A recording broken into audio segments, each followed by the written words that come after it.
Welcome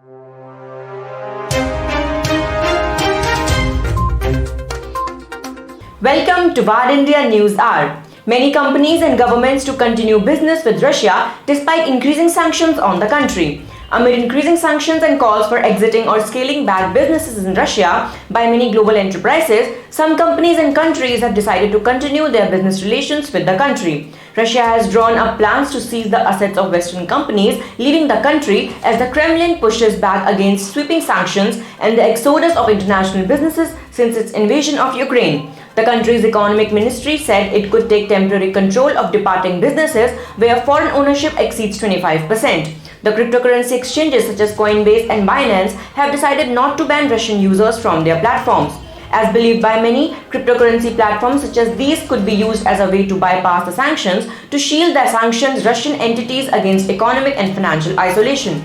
This would undermine the steps taken to make Russia face consequences through non-military means for its invasion of Ukraine. Chinese mobility company DiDi, after coming under domestic pressure, reversed its previous decision to close down its operations in Russia. In contrast, Nike, Puma, Adidas, Inditex through its brand Zara, and fast retailing have all decided to temporarily suspend their operations in Russia. Puma generates about 5% of its total revenue from Russia and Ukraine, while Adidas expects the Russia-Ukraine conflict to put approximately 250 million euros business at risk.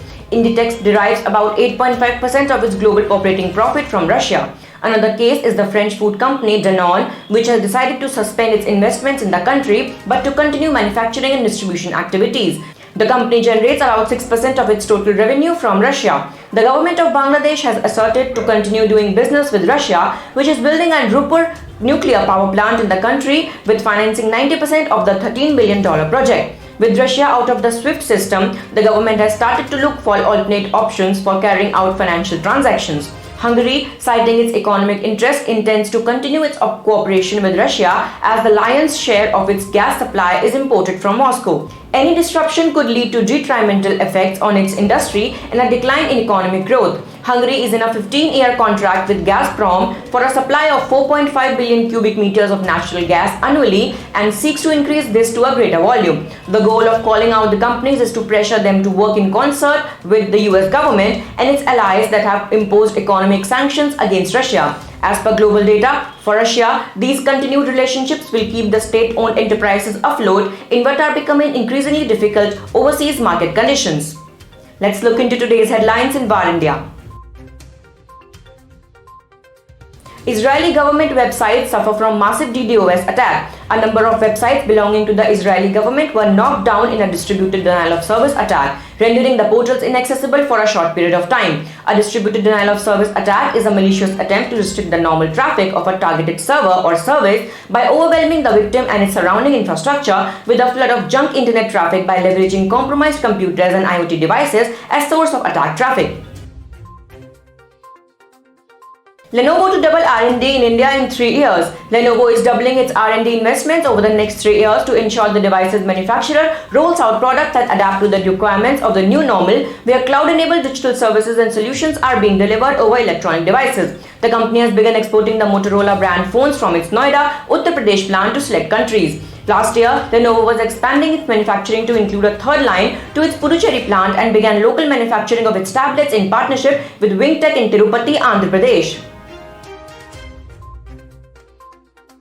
Ukrainian Android users will receive air raid alerts from Google. Google announced that it will immediately start rolling out alerts for incoming air raids to Ukrainian Android phone users in an effort to help them get to safety. President of Global Affairs for Google, Kent Walker, said that the air raid alert system will work in conjunction with the Ukrainian government. The new system has started rolling out already and will ramp up to target all Android phones in Ukraine over the next few days. Google has already blocked Russian state media channels from its platforms, including the Google Play Store. Zomato and Blinkit expected to have reached merger agreement. Zomato has reportedly reached an all-stock merger with Blinkit that values the instant delivery service between $700 million to $750 million. Zomato acquired a more than 9% stake in SoftBank-backed Blinkit for 518 crore rupees last year. Formerly known as Grofers, Blinkit rebranded itself late last year as it promised to speed up deliveries of everything from groceries to electronics in a rapidly growing market. In a regulatory filing to the Bombay Stock Exchange, Zomato said that it had approved a loan of up to $150 million with 12% per annum or highest interest rate to Blinkit in one or more tranches. Doctolib raises $549 million at $6.4 billion valuation. French startup Doctolib has raised $549 million in both equity and debt in a new funding round. With this round, the company has reached a valuation of 5.8 billion euros or $6.4 billion, making Doctolib the highest valued French startup. Doctolib acts as a booking platform that connects doctors with patients, with 60 million people already using it in France, Germany and Italy. With this funding round, the company plans to grow 2,500 employees to 6,000 employees over the next 5 years.